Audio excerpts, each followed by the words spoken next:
Amém, irmãos? Amém. Vamos abrir 2 Coríntios, capítulo 11. Vou falar algo hoje à noite, que muito provavelmente vocês não vão gostar. Mas vai ser verdade.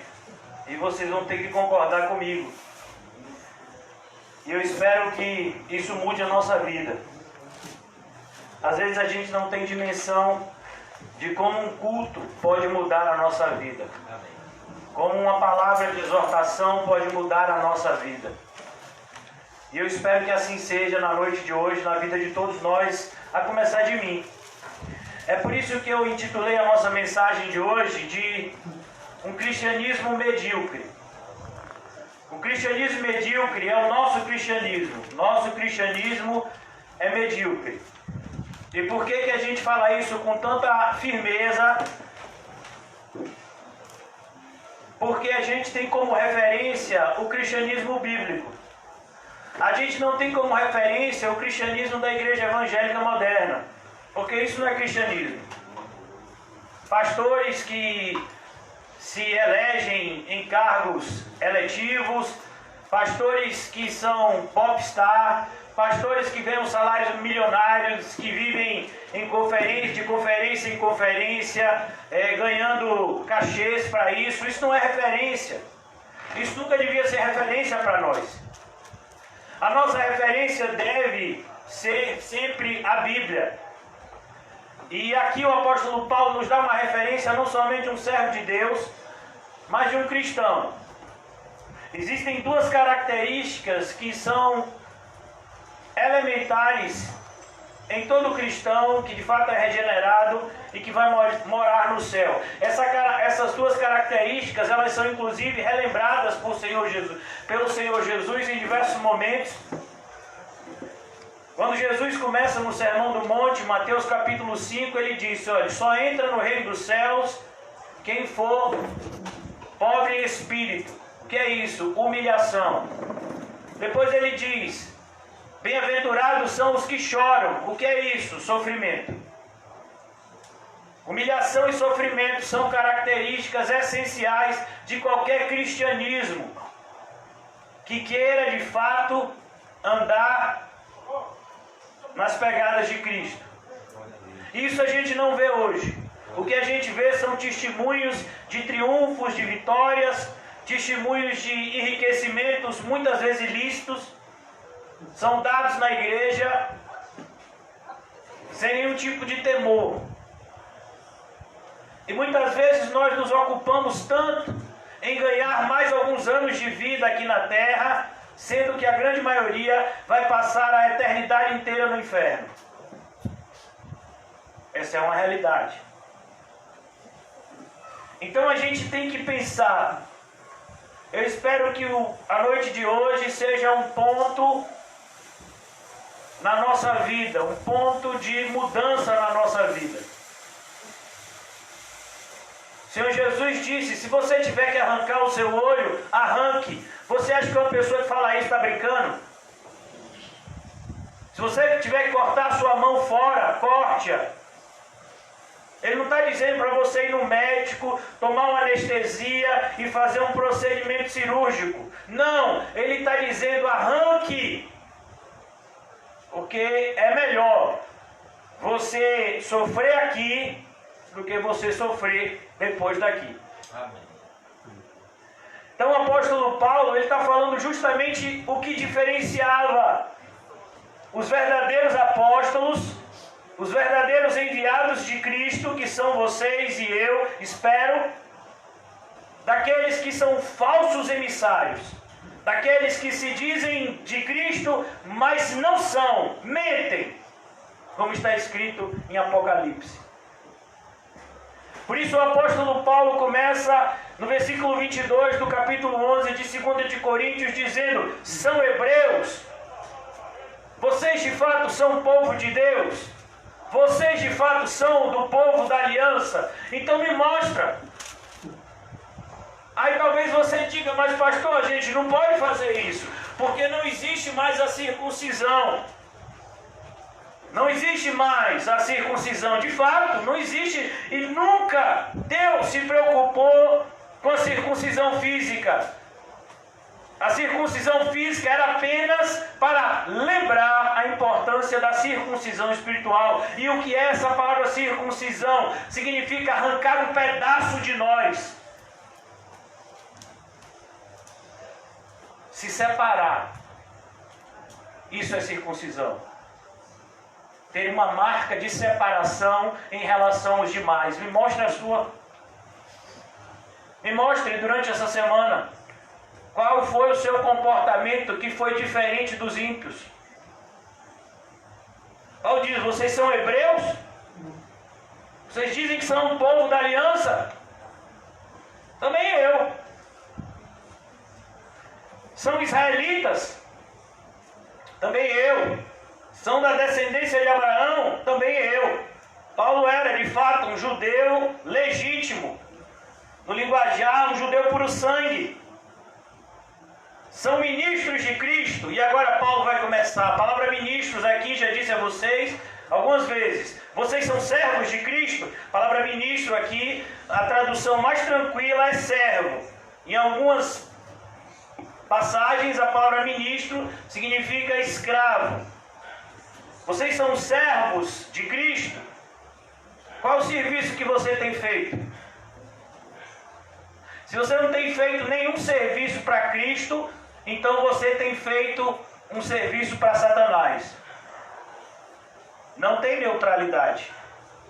Eu não faço nada, então você trabalha para o diabo. O diabo quer que você não faça nada. Grande parte dos evangélicos, eles são assalariados do diabo. Eles trabalham para ele. Não somente dando mau testemunho, mas principalmente tendo uma vida de total paralisia, de total omissão. Eles veem as pessoas falando coisas abomináveis do lado direito e esquerdo e eles não falam absolutamente nada.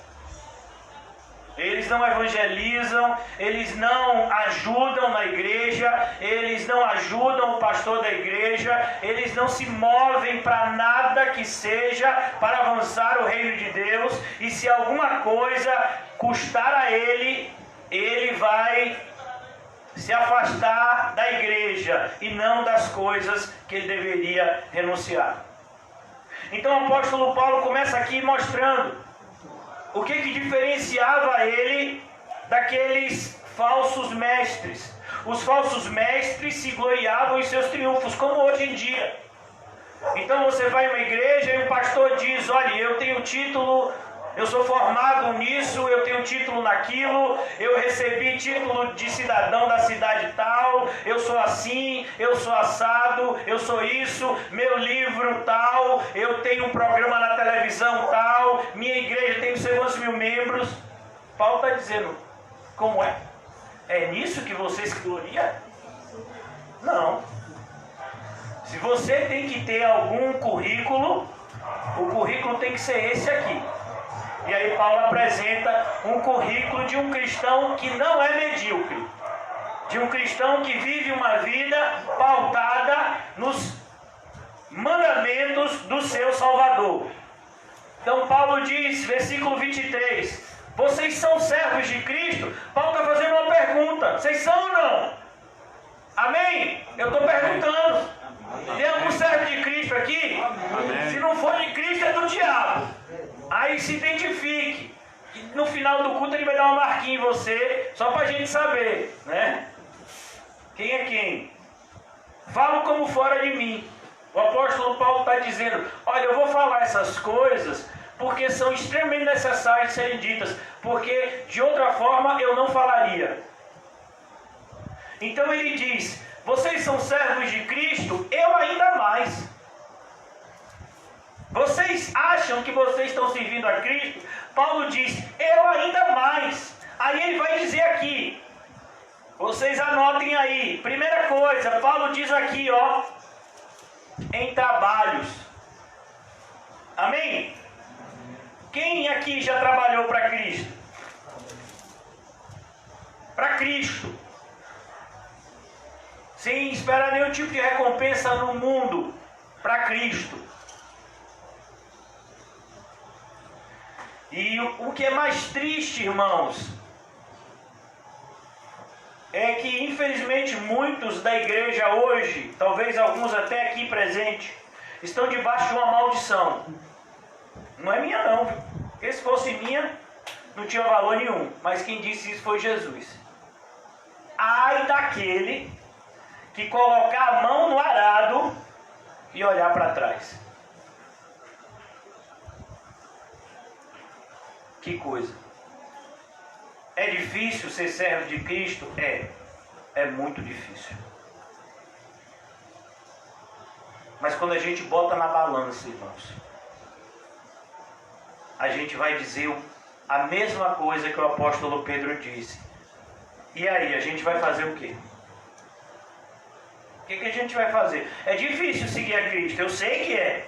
Mas e aí, a gente vai seguir o mundo? Ou a gente vai viver uma vida cristã medíocre, sabendo que uma vida cristã medíocre vai te levar para o inferno, tanto quanto o maior pecador? Então, sabe, a Bíblia é simples e direta, irmãos, nesses pontos. Mas eu não era tão ruim como tal pessoa. E daí? A questão não é essa pessoa. A questão é que só tem dois caminhos. Não tem um caminho do meio. Eu não sou nem tão ruim e eu também não sou assim nem tão bom. Eu sou aquele do caminho do meio. Pois é, o do caminho do meio vai para o inferno. Tem que ser direto, irmãos. Eu tenho que ser direto com vocês. É preciso a gente tomar esse choque de realidade. Eu ainda mais, em trabalhos, trabalhar para Cristo, evangelizar. Quantos panfletos você distribuiu essa semana? Para quantas pessoas você falou de Jesus essa semana? Quantas horas você orou pela congregação, pelos irmãos, pelo evangelismo? Quantas horas você chorou por essas pessoas? Quantas horas? Quem você ajudou essa semana, além de você? Trabalhos, não trabalhos do mundo que você recebe salário para isso. Paulo está falando um trabalho para Deus. Eu trabalho para Deus. E esse é o ponto. Muitas pessoas estão dispostas a trabalharem para Deus, forem pagas. E muito bem pagas, diga-se de passagem. Agora mesmo está tendo uma conferência. Pessoal é cara de pau, viu? Pense num pessoal cara de pau. Esse pessoal evangélico. A argumentação para cobrar era que tinha que alugar o espaço, tinha os custos da viagem do palestrante. Agora é tudo online e eles continuam cobrando. O povo cara de pau, viu? Entre esses dias aí que eu recebo, né, mala direta desse pessoal do Ministério Fiel, que há algum tempo atrás era fiel, mas agora já é infiel. Deveria mudar o nome do ministério. E aí eles estão dizendo, convidando uma conferência. Eu pensei que a conferência ia ser gratuita, porque ia ser online. Não, é online, mas também paga, viu? Paulo diz, trabalhos, muito mais. Eu trabalhei muito mais do que esses daí. Muito mais. Paulo não tinha esse negócio de tempo com ele. Ele podia terminar o culto aqui, e se alguém quisesse que ele continuasse e pregasse aqui do lado, ele pregava. E se 2 horas da manhã alguém chamasse ele para pregar, ele pregava. Não tinha isso com Paulo. E talvez você dissesse, mas Paulo não tinha família. Sabe quem é o companheiro de Paulo? Barnabé. Tinha família. E estava junto com ele. Pedro tinha família e seguia essa vida também. Então não tem essa conversinha. Abraão tinha família? Tinha família Abraão? Tinha ou não tinha? E Deus mandou ele seguir, não foi? A Deus. Sim ou não? Isaac tinha família? Tinha ou não? Noé tinha família?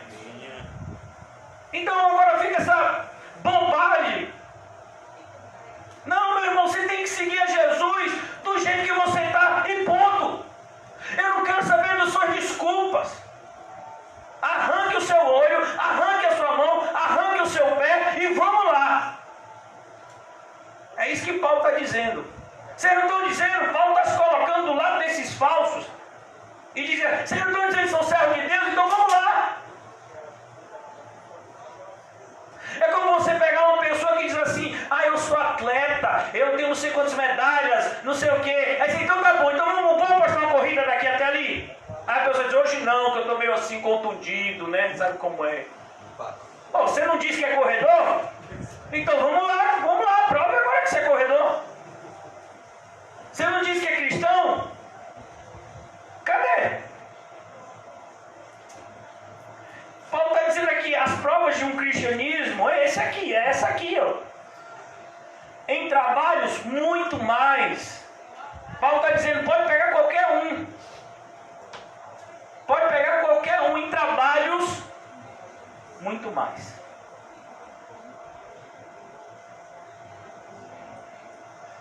Muito mais em prisões. Paulo está dizendo, você pode pegar qualquer um aí, ninguém foi tão preso, ninguém passou por tantas prisões quanto eu. E olha que Pedro foi preso também várias vezes, viu? Mas Paulo superava ele, ó, de longe. Quem aqui está disposto? Eu me lembro que no começo da pandemia, por causa daqueles decretos municipais, um monte de gente ficou com medo. Pastor, vai ter culto? Vai. E a polícia passava aqui umas 2, 3 vezes, e agora, vai prender. Fechou lá embaixo, vai fechar aqui, vai pegar. E aí? E se tiver que ser preso, como é que vai ser? E aí? Que cristianismo é esse, irmão? Que cristianismo meia boca é esse? Você não aguenta nada. É um peteleco.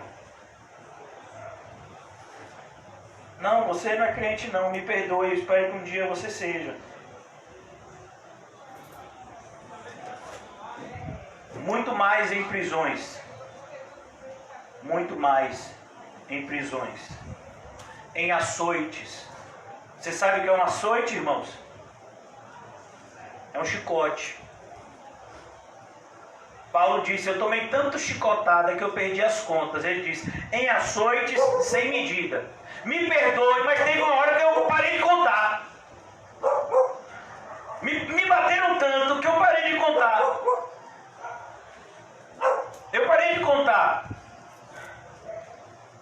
Então o cristianismo é isso, irmão, mas a gente não aguenta essa verdade. Aí a gente fica com conversa, né, com um monte de desculpa. Mas é meu marido, mas é minha esposa, mas meu filho, mas meu isso, mas não sei o quê. Mais A, mais B, mais C. É o quê? Uma equação de matemática?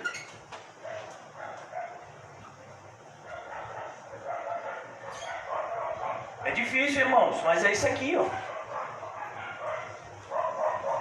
Eu vou ler uma passagem da Bíblia só para poder vocês terem um choquezinho assim de realidade. Deixa eu marcar daqui capítulo 11 e abra no capítulo 7. Estava tendo um grande problema na cidade de Coríntios.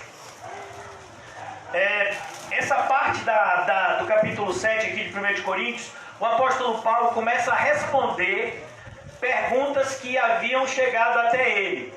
O pessoal de uma família chamada Chloe, família de Chloe, foi até Paulo dizendo dos problemas que estavam acontecendo em Coríntios e dizendo também de dúvidas que os coríntios estavam tendo em relação a problemas que eles estavam vivenciando. Então Paulo passou o começo da carta de 1 de Coríntios repreendendo a igreja em relação aos erros, e na parte final de 1 de Coríntios o apóstolo Paulo começa a responder as dúvidas que aquelas pessoas tinham. Uma das dúvidas era sobre casamento. Todos vocês sabem que o apóstolo Paulo chegou lá naquela cidade e pregou o evangelho lá. Então, pela primeira vez, aquela cidade nunca tinha conhecido o evangelho. Então, quando Paulo prega o evangelho, o que vai acontecer? Pessoas se converteram, mas como até hoje, muitas vezes o marido se converte e a esposa não. A esposa se converte e o marido não. E agora? Como é que vai ser? Porque casamento de crente e descrente a gente sabe que não pode. Mas quando as pessoas já estão casadas outro não. E agora, como é que é isso? Estavam com dúvida lá em Coríntio. A esposa tem que sair de casa, o marido tem que sair de casa, como é? Então Paulo começa a responder esse problema. Olha que coisa interessante. Paulo vai dizer isso aqui, ó. Versículo 10, 1 Coríntios 7. Paulo começa a responder esse problema. Ora, aos casados ordeno eu. Ordeno não eu, mas o Senhor. O apóstolo Paulo vai usar essa expressão algumas vezes. Algumas vezes ele vai dizer, eu estou falando isso de forma inspirada por Deus, e outras vezes ele vai dizer, está escrito na Bíblia, vocês já deveriam saber. E ele vai se remeter a títulos, a versículos do Antigo, a passagem do Antigo Testamento. Então Paulo está dizendo aqui no versículo 10, 1 Coríntios 7, ora, aos casados ordeno, não eu, mas o Senhor, que a mulher não se separe do marido. Se porém ela vier a separar-se, que não se case, ou que se reconcilie com seu marido. E que o marido não se aparte da sua mulher. Mas aos mais digo eu, não, Senhor, se algum irmão tem mulher incrédula, e esta consente em morar com ele, não a abandone. Então Paulo está dizendo, ó, você está casado.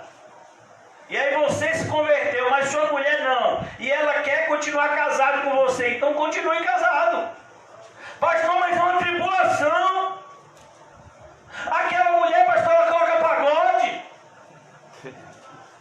É uma tribulação, pastor. Você não sabe que ela está casado com uma incrédula? Imagine um homem incrédulo, então. Mas ele está dizendo, o cônjuge crente nunca pode iniciar o processo de litígio. Versículo 14, porque o marido incrédulo é santificado no convívio da esposa. Ele diz, olha, o bem é mais forte que o mal. E a esposa incrédula é santificada no convívio do marido crente, está vendo? O problema é você encontrar um marido crente e uma esposa crente. Porque aqueles que se dizem crente não são. Imagine os que são ímpios, esses são ímpios de verdade. De outra sorte, os vossos filhos seriam impuros.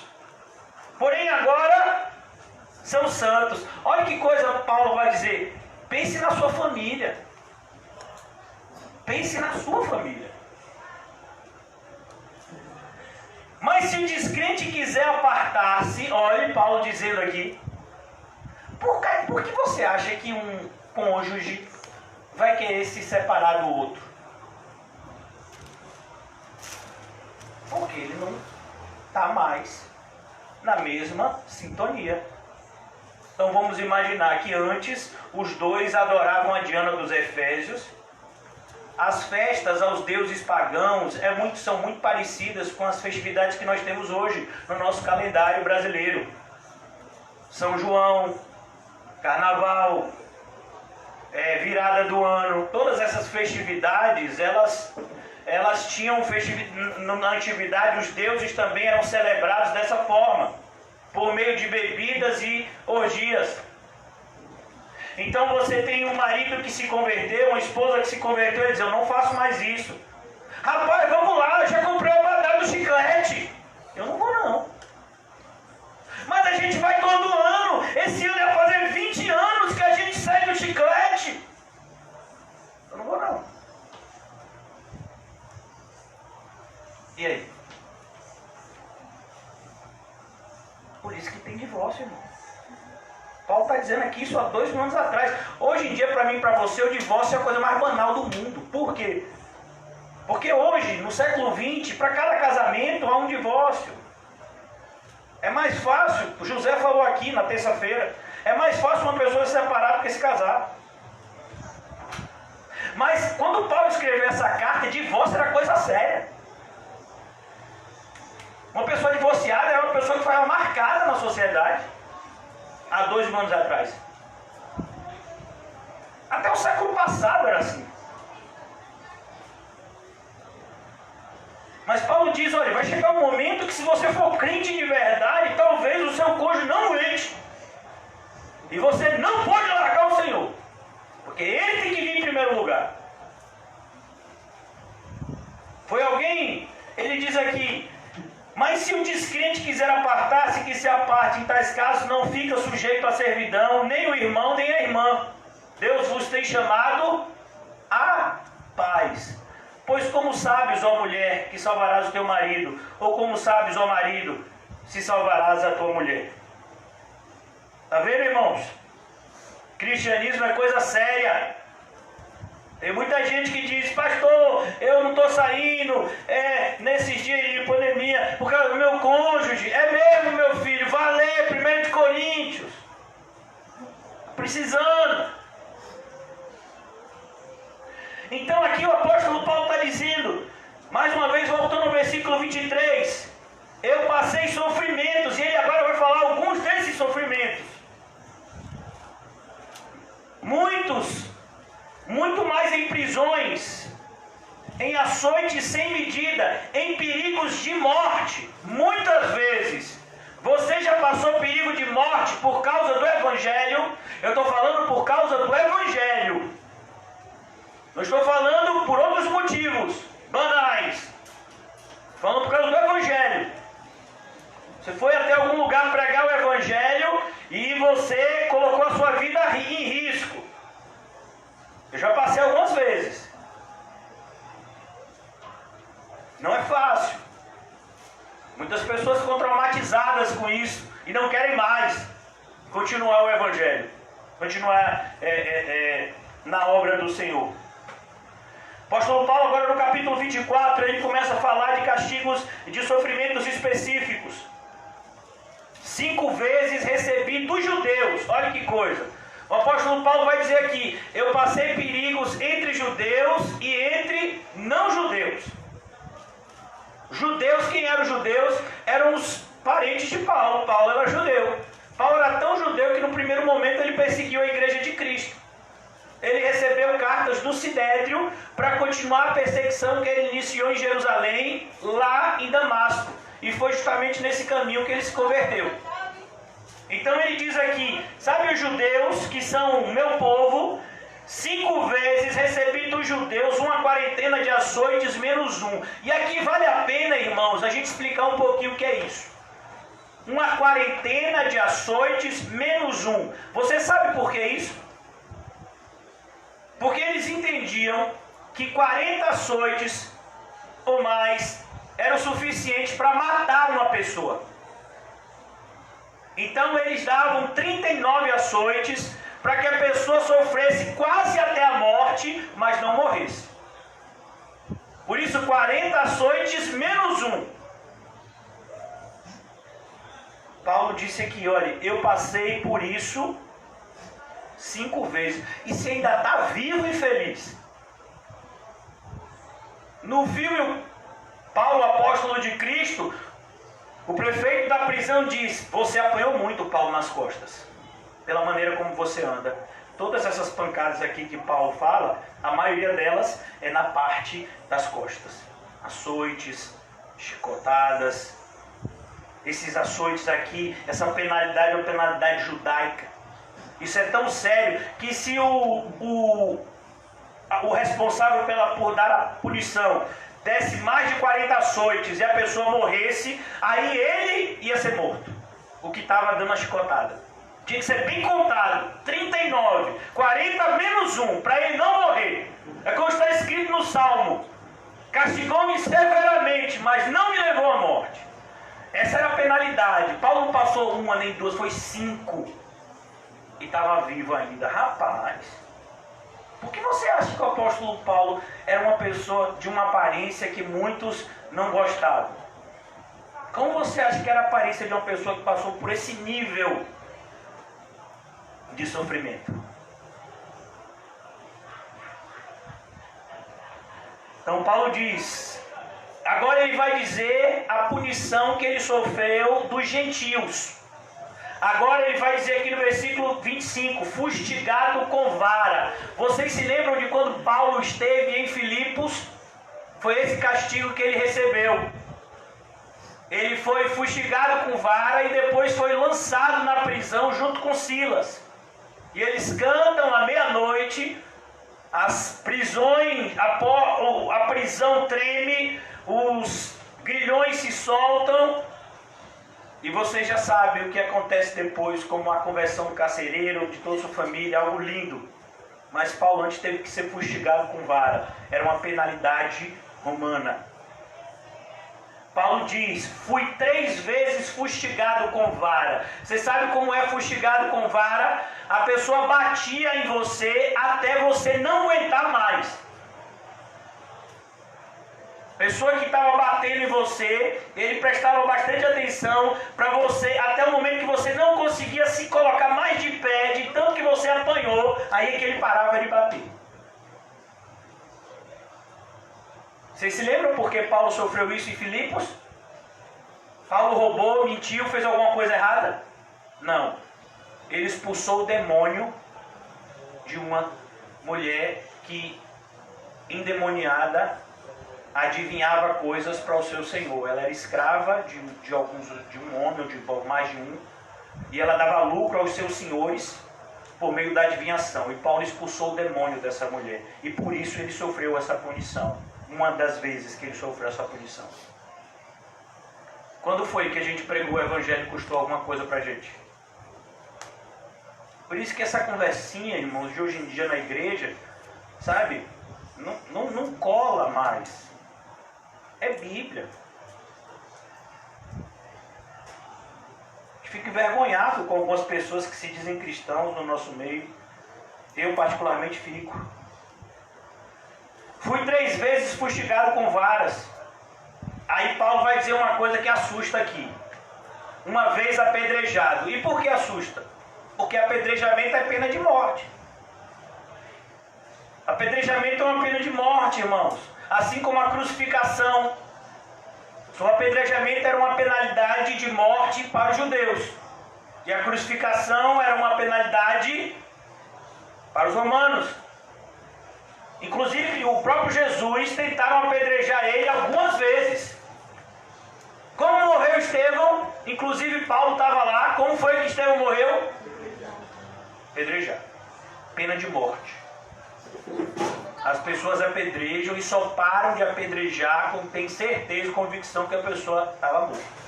O que aconteceu com Paulo? Estudiosos dizem que provavelmente ele tomou várias pedradas, mas uma dessas pedradas acertou a sua cabeça e ele perdeu a consciência. E aí ele desmaiou e as pessoas pensaram que ele estava morto. E aí depois de um tempo ele acordou. Apedrejado, irmãos. Sabe o que é isso? Normalmente quando uma pessoa era apedrejada, era tanta pedra que cobria a pessoa. A ponto de você não ver mais a pessoa. Tanta pedra que lançava. Como se a pessoa tivesse enterrado em pedras. O que você acha que diziam que Paulo era feinho aqui na igreja de Corinto? Você acha que esse apedrejamento não deixou nenhuma cicatriz nele? Enquanto tem gente que está preocupado com o cabelo, se está bonito ou não. Enquanto tem gente que está fazendo corte da moda. O apóstolo Paulo tinha um monte de cicatriz. Tudo quanto é lugar, por causa disso daqui. E aí a gente diz, eu sou crente, você é o quê? É sério, irmão? Você acha que você vai para o céu? Assim, Paulo eu sei que está no céu. Eu sei. A Bíblia deixa bem claro. Mas e a gente? Vai? Quantas pessoas, Jesus diz, pensam que vão? E quando chegar lá, não vão entrar. Olha as virgens nécias. Para nos dar uma lição importante. Então, quando eu coloquei o título dessa mensagem, irmãos, é porque eu espero que a gente reflita. O que você tiver que largar hoje, largue, mas comece um caminho de volta para perto de Deus, como disse Jesus mesmo, pela boca de José na terça-feira. Foi o título da mensagem de José, na terça-feira, arrependimento, um caminho de volta para perto de Deus. Não foi isso mesmo, meu filho? Porque não importa, eu não quero saber quem é o seu pai, quem é a sua mãe, quem são seus filhos, eu não quero saber se você é casado, eu não quero saber se você tem emprego, eu não quero saber onde você mora, eu quero saber se você segue a Bíblia. Porque a Bíblia, ela nivela todo mundo. Não há desculpas. Fui 3 vezes fustigado com vara, uma vez apedrejado. Já pensou nisso? Uma vez apedrejado. Em naufrágio, 3 vezes. Naufrágio aqui, irmãos, é a mesma coisa de uma queda de avião. Você está no meio do mar, e aí, meu filho, aquela tempestade vem, o navio afunda, e agora? Morreu. A maioria dos naufrágios morria todo mundo. O apóstolo Paulo passou no mínimo 4. Porque quando ele disse 3 aqui, ele ainda não tinha passado por aquele que ele passou e que ele foi parar na ilha de Malta, onde ele foi picado por uma cobra, que está fora da lista também aqui. Picado por uma serpente, não está nessa lista aqui não, porque isso foi depois.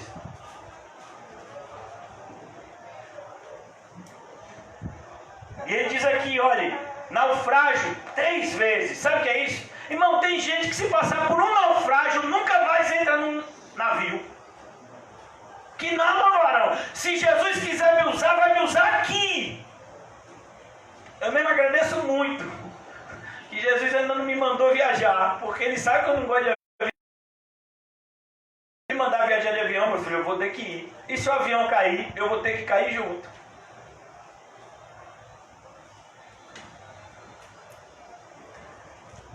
Não temos opção, irmãos. O caminho do Senhor é apertado, mas é assim que se chega no céu. Por um caminho apertado. Os que estão confortáveis nesse mundo não estão indo para o céu, independentemente da religião que professe. Pode ser até evangélico. Quantos milionários hoje em dia se dizem evangélicos? Quantos famosos hoje em dia se dizem evangélicos? Quantos pastores evangélicos são popstar famoso?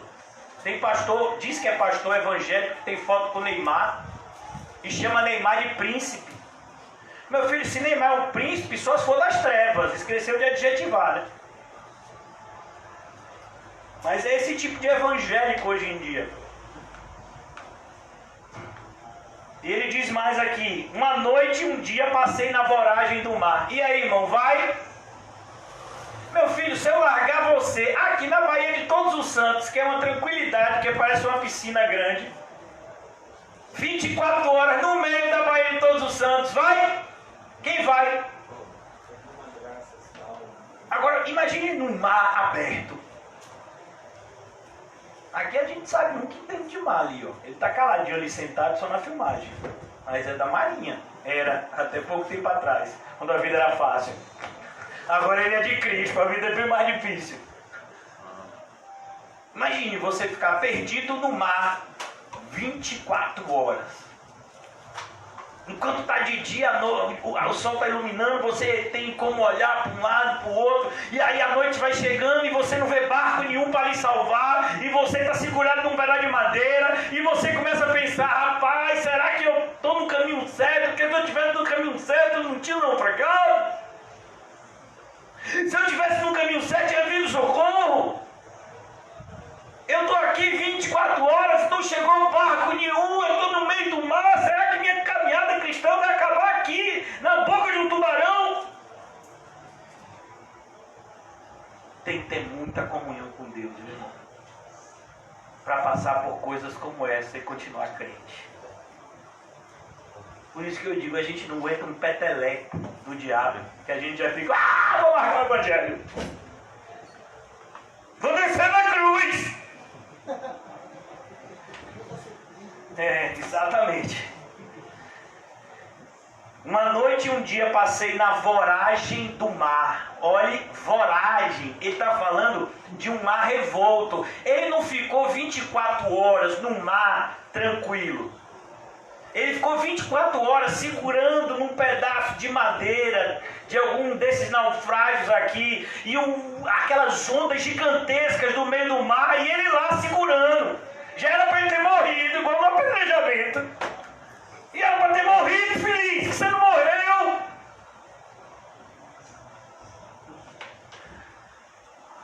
para encontrar um outro Paulo, meu filho. Demora, viu? Você encontra muitos Demas, mas Paulo é difícil. Tem muita gente que coloca a mão no arado e depois diz que nada, varão, não vale a pena não, ninguém me reconhece, fulano de tal é assim, fulano de tal é assado, e está olhando para a vida dos outros por quê? Porque eu não estou olhando para Cristo. Amém, Senhor. Você está trabalhando para Cristo ou está trabalhando para o homem?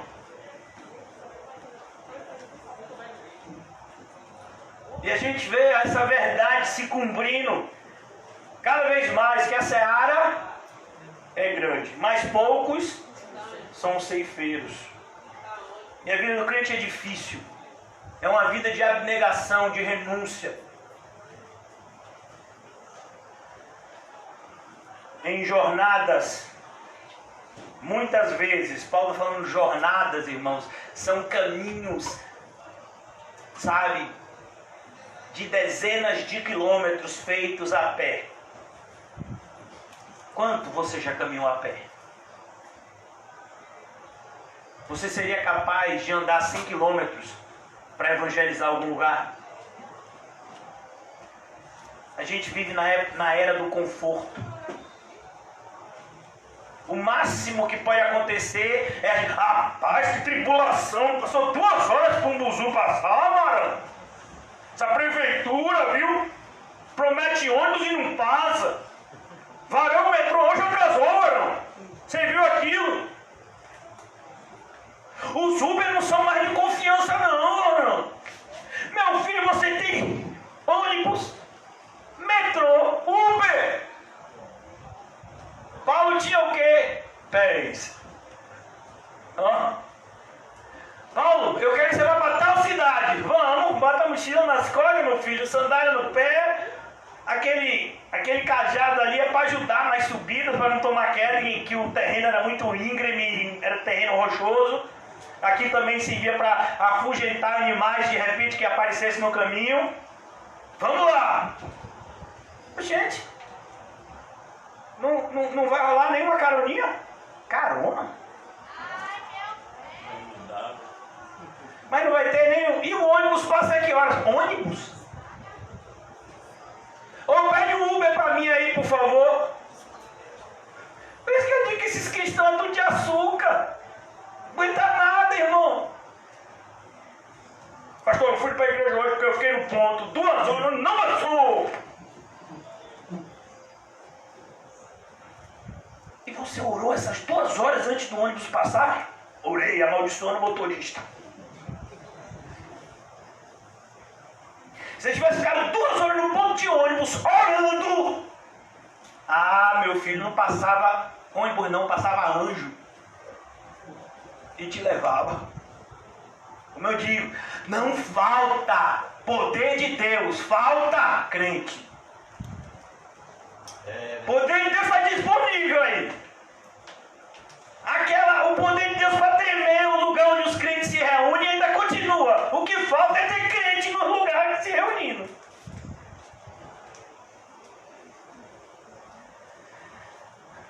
Dói, irmão, ouvir isso? Claro que dói. Mas é verdade. É igual quando eu subi na balança, depois de quase 4 anos. A pessoa dizia assim pra mim, na cara dura, assim, sem nem antes assim, dar um enganozinho assim, sem dizer uma coisinha assim mais leve. Ô meu irmão, tenha fé, Deus vai lhe ajudar a perder peso. Você tá com 107 quilos. Ô Jesus, idem. Falou pra mim. Eu digo, rapaz, não teve nenhum. Foi logo na caixa dos peitos. Aí eu tomei vergonha na cara. Eu disse, rapaz, vai ter que fazer uma dieta, dar uma caminhada. O problema não é só o pulmão, não. É a obesidade também. Em jornadas, muitas vezes, em perigos de rios. E aí? Se for pro rio, tem perigo, tem piranha lá, querem te comer. Tem, sabe, rios bravios. Paulo diz, eu passei perigos entre salteadores. Você acha que crente não é assaltado, não, é? Salteadores aqui é assaltante, meu filho. Você acha que crente não é assaltado? A gente sendo tudo cristão. Mas eu vou assaltar os crentes mesmo. Faz logo teu celular. cristão aí, vai. E ainda tem que me perdoar, não diz que é cristão? E olhe por mim, viu? Meu nome é fulano de tal. Eita Deus. E agora? Barão? Aí não. Aí não o quê? O cristianismo de Araque, viu? Perigos em rios, perigos em salteadores, perigos entre patrícios. O que é um patrício? Ah, aqui é fácil, pastor. É aquele que se chama patrício. É patrícios. São vários homens que se chamam patrício. Amém? Não é isso não. É pessoas que são da sua mesma pátria. No caso, judeus. Paulo dizia, eu passei perigo entre os judeus. Eu dizia, eu sou judeu. Paulo quer nem saber, meu filho. Você que é de Cristo. Receba. Para Paulo era perigoso. Todo lugar que Paulo chegasse era perigoso. É igual a gente hoje em dia. Se for uma igreja reformada, pau. Se for uma pentecostal, pau. Qual é a sua denominação? Comunidade Cristã Vida Eterna. Ih, rapaz, aí, já vi que essa igreja aí, viu? Tá com nada. Ainda mais se vocês botarem para alguém assistir o pastor do culto. O culto do pastor. Aí que diz, ó, varão, não vou não nessa igreja não, viu, irmão? Me perdoe, você me convidou, mas não vou não, viu, irmão? E nada, se o pastor falou que os crentes de hoje é tudo medíocre. Você acha que eu vou numa igreja dessa? Eu quero receber minha bênção, o pastor está dizendo que eu não vou para o céu, eu vou nada. Eu prefiro o enganador. Em perigos de salteadores, em perigos de patrícios, em perigos entre gentios. Então aqui Paulo vai dizer, tanto entre os gentios quanto os judeus, que eram dois povos diferentes, ele disse, eu passei perigo entre os dois. Paulo está dizendo, eu passei perigo dentro da igreja e fora. Era tudo perigoso para mim. Por isso que quando às vezes me perguntam, né, determinado local é perigoso. Meu filho, todo lugar é perigoso para o crente. Se um crente está no Congresso Nacional para evangelizar, muito provavelmente ele vai sair de lá preso. Se um crente for na esplanada do ministério evangelizar, lá em Brasília, tem uma praça bem grandona que já foi lá em Brasília, onde ficam os três poderes, né? Tem lá o Palácio do Presidente, tem o STF, tem onde o Congresso Nacional. Se você for evangelizar lá, muito provavelmente você vai sair preso. Se for o verdadeiro evangelho. Ou morto. Tem essa possibilidade também. E talvez você seja morto por um pessoal da bancada evangélica. Passei perigos entre patrícios, perigos entre gentios, perigos na cidade, perigos no deserto. Paulo diz, se eu estivesse na cidade, tem muita gente que se sente seguro na cidade. Porque antigamente o contexto de cidade não é igual ao nosso. Um monte de casa amontoada é uma cidade. Não, cidade antigamente dá a ideia de muros. Então toda cidade ela era murada. Claro que existiam casas fora do muro da cidade, mas quando via um perigo, quando via uma invasão de um povo desconhecido, todos os habitantes se escondiam dentro dos muros da cidade. Então a ideia de cidade na antiguidade dá essa conotação de um ambiente seguro, aonde muitas cidades o portão se fechava a tal hora da noite. Então Paulo diz, eu entrava na cidade, era perigoso para mim. Teve uma cidade que Paulo entrou que teve que descer no sexto, de noite. Fecharam os muros da cidade, fecharam os portões da cidade e disseram, Paulo está aqui dentro, tem que achar esse Paulo, vamos matar ele hoje.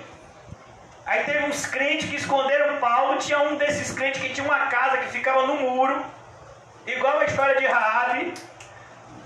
E aí desceu Paulo num cesto de comida. Imagine, Paulo de rapel dentro de um cesto, para poder não ser morto. Ele vai dizer isso daqui a pouco. Então ele, dentro da cidade era perigoso para mim, as pessoas queriam me matar lá dentro. Quando Paulo foi preso em Jerusalém, José já falou aqui várias vezes de jejum, que o pessoal estava jejuando há 40 dias, mas o pessoal não estava jejuando há 40 dias não. Foram 40 homens que fizeram votos de não comer até matarem Paulo. Porque se eles estivessem jejuando há 40 dias, eles estavam fraquinhos, né? Mas Paulo não teve essa sorte. Foram 40 homens que fizeram um voto: a gente só vai voltar a comer se matar Paulo. Ou eles descumpriram o voto ou morreram de fome, porque eles não conseguiram matar Paulo. Porque o sobrinho de Paulo, estilo Paulo Henrique, que estava passando, aí virou e disse: meu pai, estão querendo matar o pastor Nizam, é hoje. Vamos passar ali, vai ser agora. Eu ouvi dizendo ali.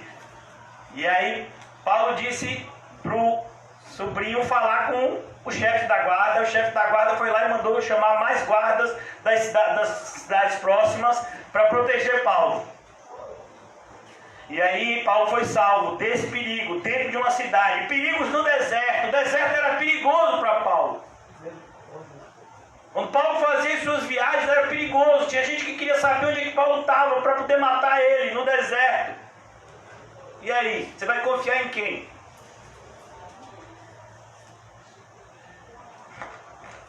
Hoje em dia, irmãos, é tão difícil você confiar em alguém, né? Como é bom a gente ter uma família cristã. Por isso que é importante a gente saber quem é quem aqui dentro. Em perigos no deserto, em perigos no mar. Então, quando Paulo pegava um navio, ele ia orando, porque ele sabia que aquela viagem ia ser o quê? Tranquila? Perigosa. Aí, às vezes, a gente vem aqui para o Alto das Pombas, tem o privilégio de ter carro, ou tem o privilégio de vir de ônibus e reclama. Eu sou um desses. Rapaz, é tão difícil achar um lugar para estacionar. Rapaz, se você está reclamando de estacionamento é porque tem carro, né? Quem não tem carro reclama de estacionamento. Imagine. Rapaz, é tão difícil passar ônibus. Rapaz, você está reclamando que está difícil passar ônibus é porque você tem dinheiro para pagar a passagem, né? E tem ônibus no seu itinerário. Sabia que lá no continente africano não tem ônibus, não tem transporte público, na maioria das cidades? E aí? Tem pastor, tem obreiro que está orando por uma bicicleta, igual de Calmon. Calmon, acho que Calmon e Rita, num futuro bem próximo, vão evangelizar na África, né? À toa que os dois são ciclistas, né? Que o pessoal vai, quando tem uma bicicleta, meu filho, se arranja. Porque a maioria é de pé. E Paulo está aqui, ó, em perigos no mar. E aqui é o que mais dói, viu, irmãos? Versículo 26. Em perigos entre falsos irmãos. E aí? E olhe que a maior decepção de Paulo ainda nem tinha acontecido. Eu vou mostrar para vocês aqui, deixe marcado aqui, a gente já vai concluir, fique tranquilo. Mais 2 horas, fechamos a nossa exposição da noite. 2 Timóteo 4.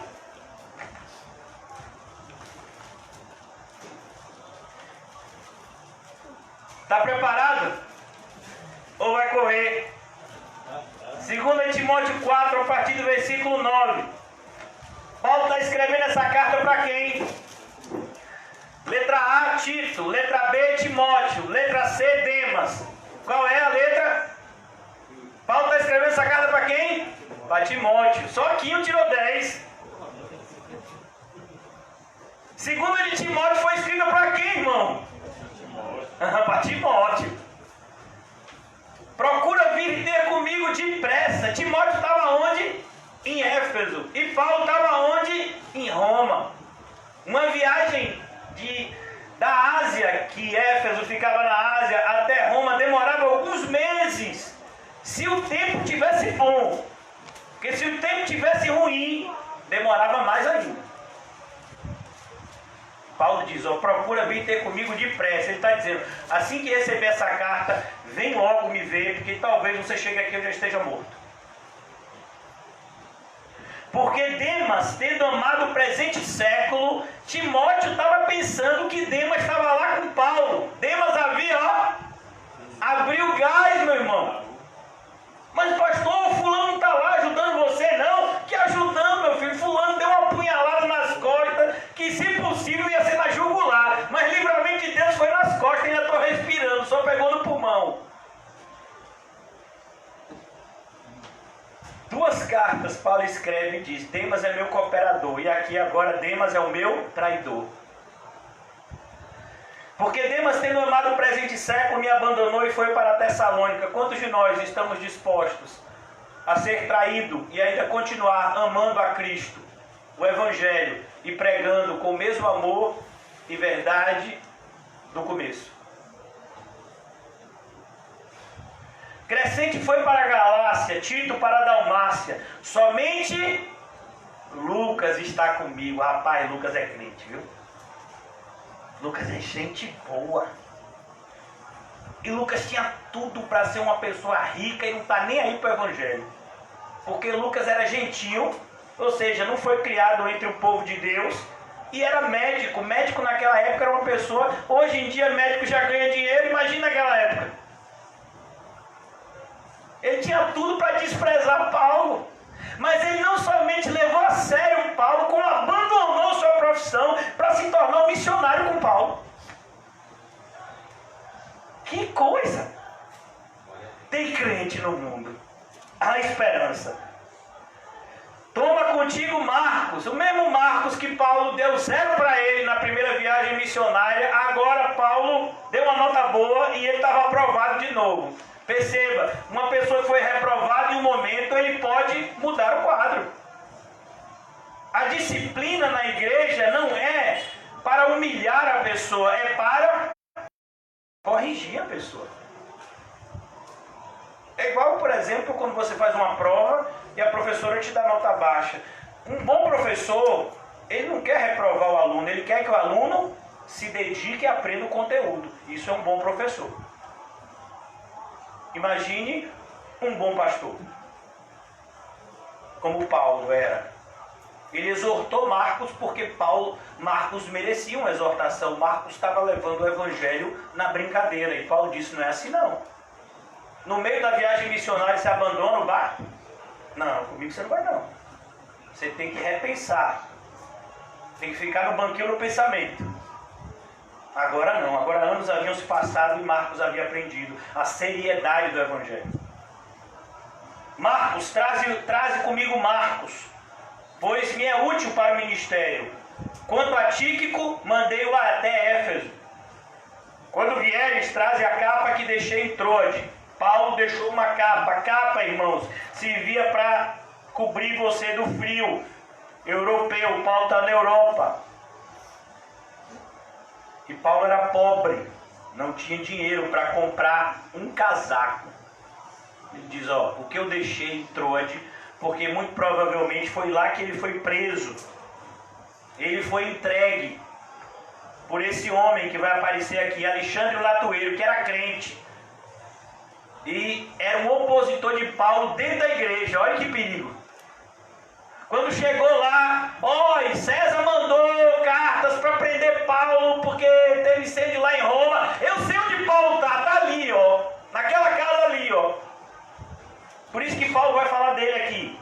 Alexandre Latueiro causou-me muitos males. É por conta dessa afirmação que muitos estudiosos dizem que esse Alexandre Latueiro teria sido delator de Paulo. Teria dito onde Paulo estava, para que Paulo fosse preso. Daí então Paulo ter que sair desse jeito de Troade, deixando a capa dele para trás e os pergaminhos. Alexandre Latueiro causou-me muitos males. O Senhor lhe dará a paga segundo as suas obras. Ó, tu guarda-te também dele. Ó, na viagem, quando você passar por lá, cuidado, viu? Cuidado com esse Alexandre Latueiro, viu? Ele diz que é crente, mas ele é traidor. Ele vai entregar você, ele vai vender você, ele vai apunhalar você. Tome cuidado.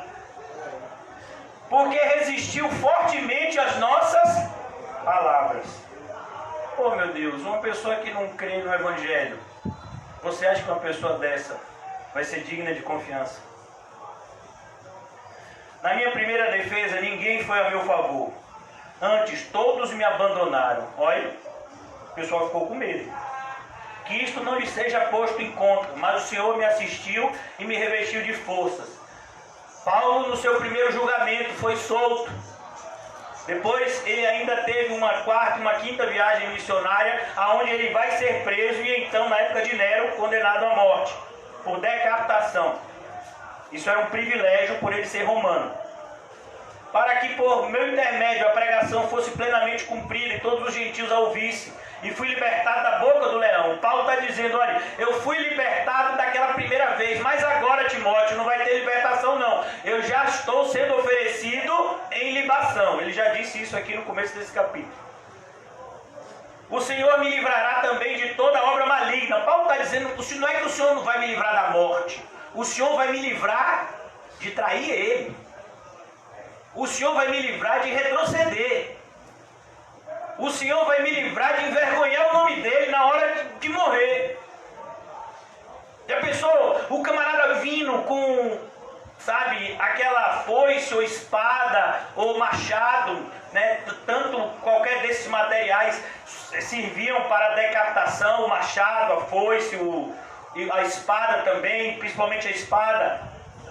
E você lá como crente, não me mate não, não me mate não, não me mate não. Que vergonha, rapaz. Gente, você não é crente? A Bíblia diz que a gente vai como ovelha muda para o matador, não é assim?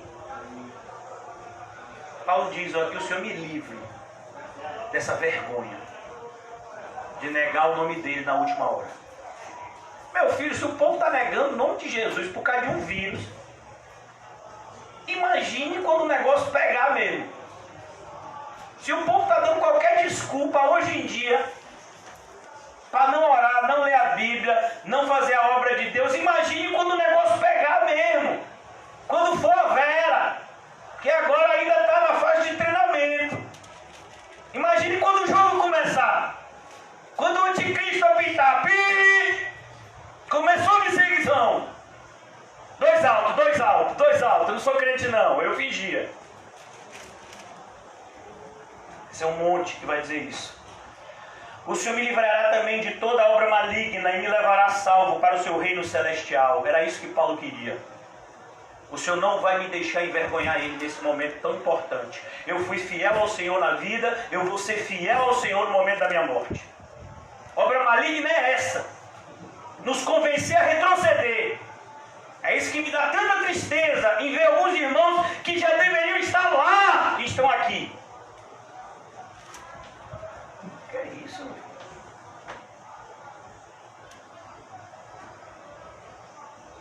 Vergonhosa.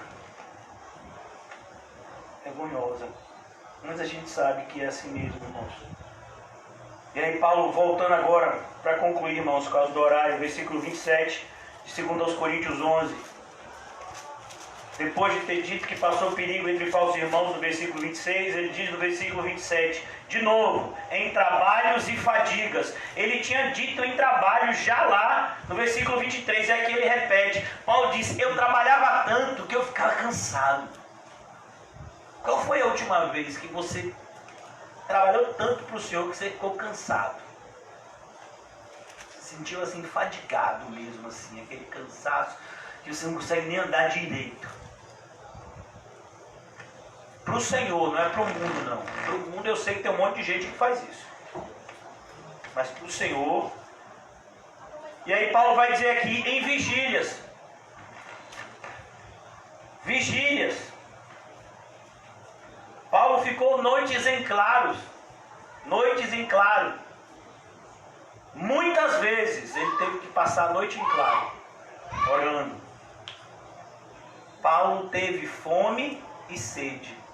O que é que você acha que sente uma pessoa 24 horas na voragem do mar?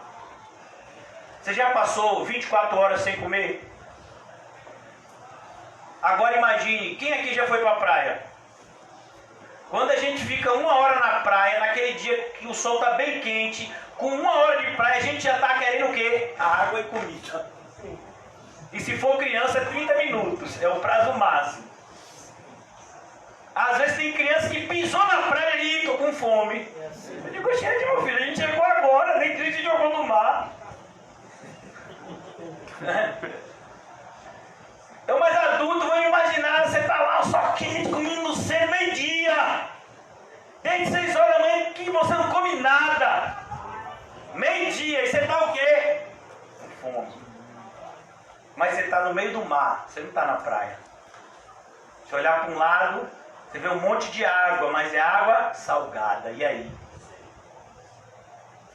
Fome e sede. Quantas vezes Paulo sentiu fome e sede no meio de uma jornada cansativa? De uma cidade para outra para evangelizar? Já disse para vocês, ele ia de pé. A maior parte das missões foram feitas a pé. Nosso cristianismo de Araque se envergonha ao ler essa ficha. Em vigílias, fome, sede. Tem gente que diz, pastor, vamos acabar o culto aí que a barriga aqui está roncando. Quando o culto é domingo de manhã, pastor, eu tenho que almoçar com minha família. Feijão não, tá lá, tem que acabar 11 horas para eu chegar em casa, esquentar o feijão e a gente comer. Em jejuns, Paulo jejuava. Ele tinha que tomar muitas decisões importantes. Ele precisava estar perto de Deus, então ele abria mão do alimento físico para buscar o alimento espiritual. Isso é jejum. Jejum não é barganha com Deus. Jejum é querer mais de Deus. Em troca de quê? Em troca de Deus. Você está jejuando por quê? Porque eu quero Deus. Não, mas você não está jejuando por fulano de tal, por isso, por aquilo. Não, eu estou jejuando porque eu quero Deus. Vem cá, qual de vocês come para alimentar o próximo? Por exemplo, por mais que eu coma, eu nunca vou alimentar a Letícia e Maria. Não posso? Não posso. Passarinho, a passarinha, né? Pega aquela minhoquinha e bota. É a galinha, né? Que come a minhoca e bota na boca dos filhinhos, né? Pois é. Mas, se você se alimenta, o seu vigor não pode passar para outra pessoa.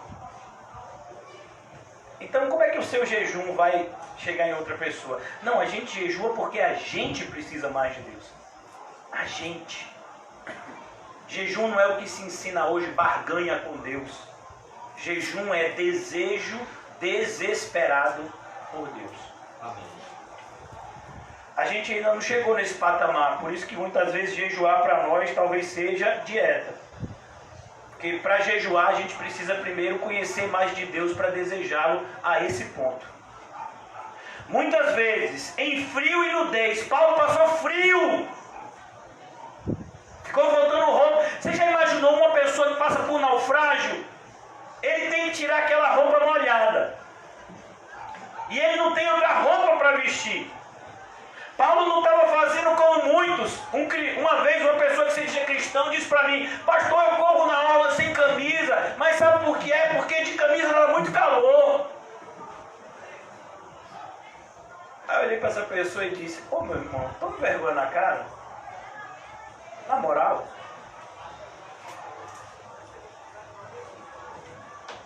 Paulo está dizendo nudez aqui porque naufrágio, você tem que tirar, imagine. Naufrágio de noite, sua roupa toda molhada e você com frio. Você tem que tirar aquela roupa, botar perto da fogueira e você mesmo ficar lá na fogueira ali, ó, para se aquecer. Paulo está dizendo, eu passei por isso. Não é exibição. Como cristãs e cristãos fazem hoje. Além das coisas exteriores, ao que pesa sobre mim diariamente a preocupação com todas as igrejas, é que o falso mestre não tem. O falso mestre não está nem aí para a igreja. Está nem aí para ninguém. Enquanto que aquele que é verdadeiramente cristão se preocupa com as pessoas. É algo que vai além da vontade dele. Então a gente percebe, irmãos, como hoje em dia há tão poucos cristãos e muito menos ainda servos de Deus. Bom, só não acabou porque Cristo está no barco. Porque senão não sobrava mais nenhum. Porque hoje a gente se preocupa com tanta bobagem. Tanta bobagem.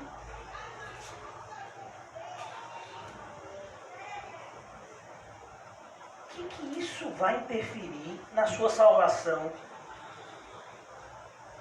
Por que você está se preocupando tanto com isso? Deus não está lhe sustentando? Deus não está lhe vestindo? Por que você está com esse negócio aí?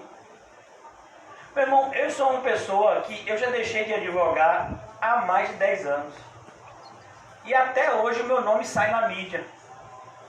Hoje saiu de novo. Então assim, o que eu podia entrar com processo de indenização por dano moral, o que eu podia entrar com processo contra falsos crentes que tentaram me prejudicar, mas ia adiantar o quê? Só ia envergonhar o nome do Senhor. Mas é um direito que você tem sim, mas eu fui chamado para abrir mão do meu direito. Imagina se eu não vou dar esse exemplo para você. Mas pastor, você podia estar ganhando aí 40, 50 mil reais aí muito fácil. E o céu fica onde? Eu prefiro o céu. Eu prefiro minha vida espiritual. Amém. Pastor, o senhor tem plano de aposentadoria? Tenho. Morrer e ir para o céu. Amém. É o meu. Mas o senhor não tem uma previdência privada? Você não recolhe INSS? Eu não. O INSS não vai me sustentar em nada. Você confia em Deus? Pronto. Então, se você confia em Deus, Salmo 23 é para você. Agora, se você não confia em Deus, meu filho, vá atrás do seu direito. Tem um lugar chamado CREA. Acho que é CREA, né? Centro de não sei o que, é onde você vai buscar o seu direito, né?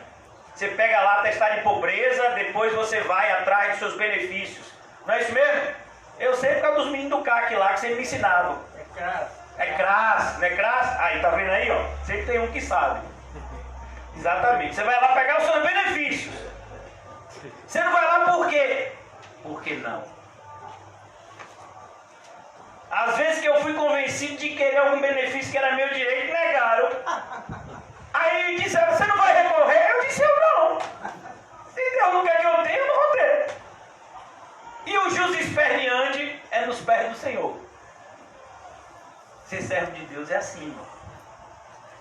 Quer entrar no barco? Amém. Então, bem-vindo.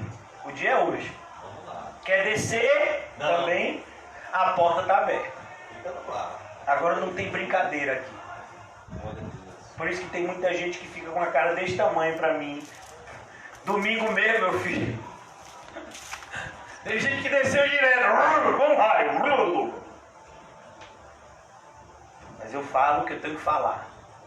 E uma coisa eu posso dizer.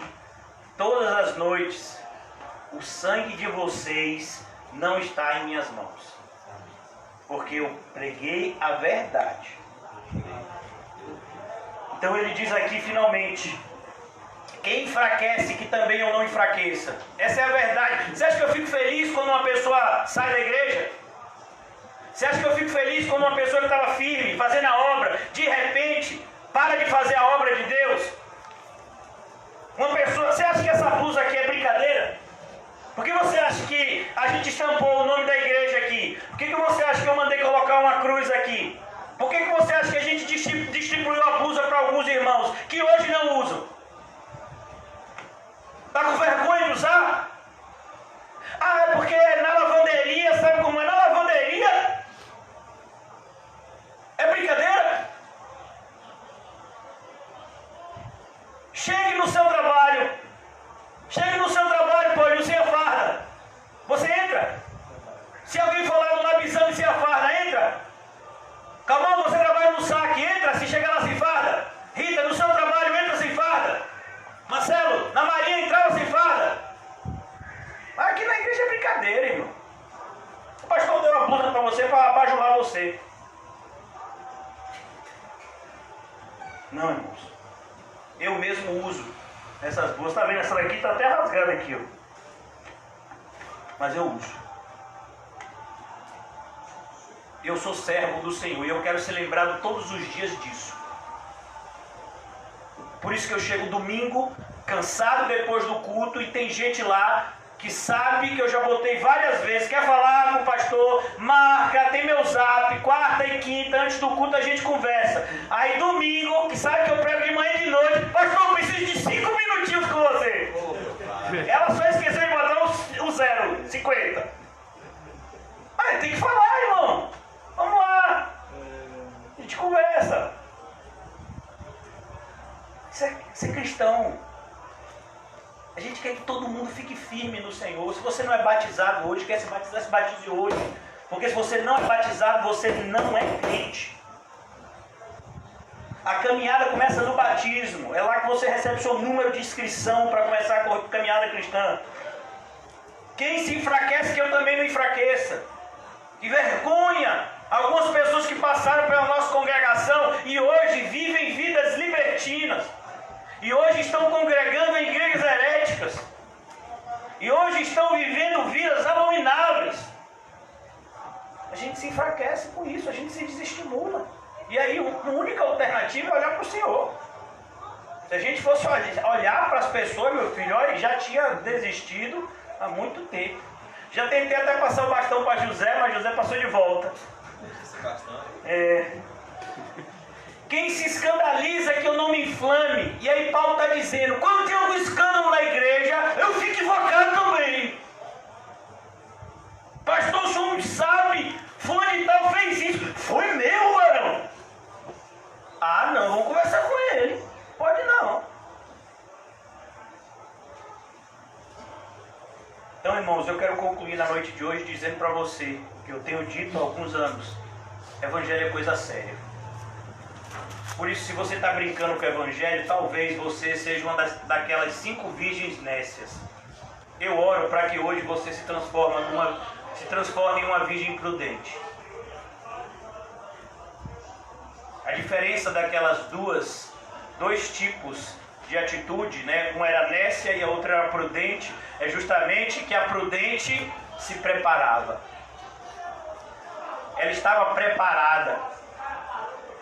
Você está preparado para viver o cristianismo que a Bíblia diz que você tem que viver? Ou você vai ficar com essa conversa mole dos seus direitos? Você é crente, irmão? Não é crente, é isso mesmo. Pastor, mas você isso comigo, fizesse comigo, e aí? Vamos orar, vamos ler a Bíblia, vamos trabalhar para Deus. Deus vai encher você do Espírito Santo. E essas coisas que antes lhe incomodavam não vão lhe incomodar mais. Eu estou pregando para você e para mim, irmão. E tem muitas coisas hoje que me incomodam e que não deveriam me incomodar mais. Porque ser crente é isso, é olhar para Cristo. O autor e consumador da nossa fé é Cristo, é Ele que a gente tem que olhar. As pessoas estão fazendo coisas erradas ao nosso lado, vamos clamar para Cristo. Estou falando para mim, clamar. Eu fico imaginando se alguns de nós aqui usássemos toda a dedicação que nós temos nas coisas seculares, no mundo espiritual. Meu Deus do céu, talvez a Bahia toda estivesse evangelizada. Eu não digo que a Bahia toda estivesse crente, mas está evangelizada. A dedicação que a gente tem. Fico muito triste, irmãos, em ter que falar isso. Mas é o melhor falar isso para vocês hoje do que vocês se lembrarem disso no inferno. Porque não se engane. Aquele que não morreu por Cristo não vai viver com Cristo na eternidade. Aquele que não sofreu aqui não vai ser consolado lá. Perceba que todas as vezes que a Bíblia apresenta essa ideia, e lá a parábola de Lázaro, que a gente chama de parábola, mas o próprio Jesus não apresenta como parábola, a imagem da ideia, né? Quando Jesus conta aquela história, a gente pensa que é uma parábola, mas Jesus não diz, vou lhe contar agora uma parábola. Então talvez não seja uma parábola, talvez Jesus esteja falando de algo que aconteceu de verdade naqueles dias. A gente que diz, não, a parábola do rico e Lázaro, está lá no texto ou não está? É igual quando a gente fala, a parábola do filho pródigo, está no texto? Filho pródigo, tem no texto? E por que você está dizendo dizendo que é a parábola do filho pródigo? Porque dá ideia, isso é tão errado, dá ideia que só tem um filho que está desviado. Os dois estão desviados naquela parábola. E Jesus quer mostrar isso naquela parábola. Aí quando você fala a parábola do filho pródigo, você fica de olho só no filho pródigo, mas você não está de olho no outro filho, que pode ser o seu caso. Por isso, meu filho, fique no texto. Lázaro sofreu na vida. Agora chegou o tempo dele ser consolado. E aí? Mas o rico? O rico, ele foi consolado na vida. Agora é o tempo dele ser passado pelo sofrimento. E eu fico olhando para algumas pessoas que eu conheci, pessoas das mais humildes, as de condição financeira maior, e todas elas já tiveram de alguma forma no cenário evangélico, e algumas até falsamente ainda continuam, e elas usam esse tipo de argumento: mas Deus fez isso na minha vida, eu quase morri, eu já era para estar assim, eu já era para... Sim, Deus fez tudo isso na sua vida e você ainda está vivendo desse jeito. Então isso não é um testemunho não, meu filho. Isso é uma confissão de condenação. Você deve a Deus muito mais e não está dando nada. Deus me salvou de ser morto ali, Deus me salvou de ser morto ali, e você está vivendo como hoje? Em pecado? Tem uma pessoa que congregou com a gente, que se dizia meu filho na fé, que vergonha, que viu uma pessoa do sexo feminino no ônibus e deu em cima dela. E essa pessoa veio me dizer: sabe aquela pessoa que congregava com você, um César? Não é esse daqui não. Pediu meu telefone, está congregando em tal igreja. Que vergonha! Dando em cima de uma pessoa no ônibus. E ainda diz que é crente. E prega. Esse é o mundo evangélico que a gente vive hoje. É isso que os evangélicos fazem. Então, irmãos, quando Paulo está dizendo isso aqui, ele está dizendo, tem os verdadeiros e tem os falsos. Você quer ser qual? Se você quiser andar no caminho estreito, eu estou aqui para você se juntar comigo. Se você quiser andar no caminho largo, a escolha é sua. Eu disse isso para minhas filhas, e olha que eu tenho um poder na vida delas, né? Porque elas são crianças. Mas eu digo para elas, eu só posso apontar a direção certa, eu não posso fazer a escolha por vocês. Eu não posso levar elas para o céu. Gostaria, mas não posso. Elas vão ter que se arrepender e elas vão ter que viver uma vida correta. Samuel era um homem de Deus, mas os seus filhos eram? Não. Davi era um homem de Deus, mas ele tinha filhos que não eram. E aí? Então a gente precisa, irmãos, cada vez mais se lembrar do que Paulo disse na primeira carta aos Coríntios. Quando eu fui até vocês se lembrem disso. Eu preguei a vocês Cristo e este crucificado. Esse é o evangelho que eu estou trazendo para vocês. Se Cristo está crucificado, eu estou crucificado com Ele. Portanto, não vivo mais eu, Ele vive em mim. É assim que a gente tem que pregar, é assim que a gente tem que viver. E a nossa vida, pastor, fora da igreja? Sua vida onde? Fora da igreja? Você acha que igreja é isso aqui? Não, meu filho. Você entrou na igreja por meio do batismo. E você nunca vai sair dela, porque a igreja vai continuar no céu. Quando você está em casa, sua casa é a igreja. Quando você está no seu trabalho é a igreja. Quando você está no trânsito, seu trânsito é a igreja. Você é a igreja. E nós estamos reunidos aqui como igreja. Então a gente tem que repensar o nosso cristianismo fora da caixinha, irmãos. Porque céu e inferno são reais.